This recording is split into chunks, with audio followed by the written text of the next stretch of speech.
Château. Introduction historique. La butte du château d'Honda, due à son exceptionnelle situation stratégique entre la plaine de la Plana et la Sierra d'Espadán, la montagne de l'Espadán, fut un lieu d'assises depuis la préhistoire.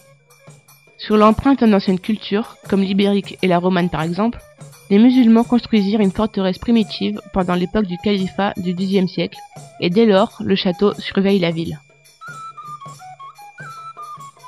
Le château est placé à 284 mètres sur le niveau de la mer, et il possède une surface d'environ 25 500 m². Jusqu'à nos jours, le château a pu observer et prendre soin de l'évolution de la ville, depuis son exceptionnelle situation en accueillant dans ses murailles des personnes de différentes conditions et provenances pour leur offrir un abri, de la protection et un endroit parfait pour dominer la montagne de l'Espadán, la grande plaine traversée par la rivière Mijares jusqu'à la mer Méditerranée et le majestueux massif de Peñarolosa. Il a été convoité depuis la fondation à l'époque du califat. La Médina arriva à être la ville la plus importante au nord du Salk al-Andalus au XIIe siècle. Pour cela, elle devint le centre des fonctions administratives de l'ère d'influence. Pendant cette bataille pour le contrôle, même le Cid Campeador, Rodrigo Díaz de Vivar, conquit le château et le perdit à nouveau au XIIe siècle contre les Almoravides, jusqu'à ce que le tout-puissant roi Jacques Ier d'Aragon put le récupérer au XIIIe siècle comme une récompense de son énorme effort et la grande bataille. Ce fut exactement l'année 1238 quand Sayan, le dernier roi mort de Valence, rendit Honda au roi catalan aragonais Jacques Ier d'Aragon. À partir de ce moment-là, Honda et le château passèrent aux mains chrétiennes. Après la conquête des chrétiens, le château et la ville furent sous les ordres militaires du temple, de l'hôpital et de la ville de Montesa successivement. Au début du XIVe siècle, la ville forteresse devait être toujours aussi impressionnante, car grâce à la vision de celle-ci, elle réussit à se faire appeler le château des 300 tours.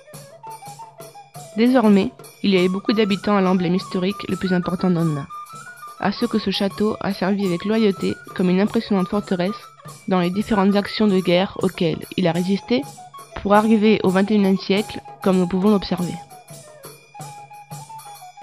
Dû à son emplacement enviable, le château fut témoin et participa à de nombreux conflits de guerre comme la guerre de Castille au XIVe siècle, la rébellion Dû à son emplacement enviable, le château fut témoin et participa à de nombreux conflits de guerre comme la guerre de Castille du XIVe siècle, la rébellion des Germanías au XVIe siècle, pendant laquelle le château fut le quartier général du duc de Segorbe pour la répression mudéjar de la montagne de l'Espadán.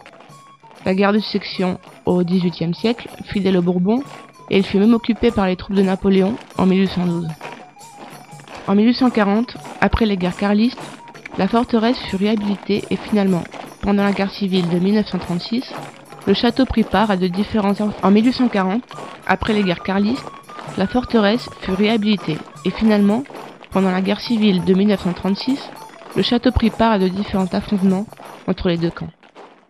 Entre 1920 et 1948, le château fut utilisé comme colonie scolaire par les pères carmélites et les bâtiments de l'école et de l'église furent reconstruits sur les anciennes structures.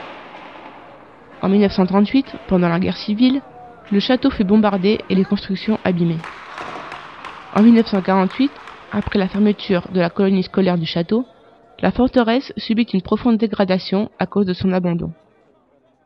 La structure de la fortification musulmane se trouve enterrée sous la muraille actuelle, même si parfois nous pouvons observer les murs d'origine adossés à ce qui forme la muraille de nos jours, comme par exemple à l'entrée. Au cours des siècles, cet espace a été modifié plusieurs fois. La modification la plus importante fut réalisée pendant les guerres carlistes du XIXe siècle.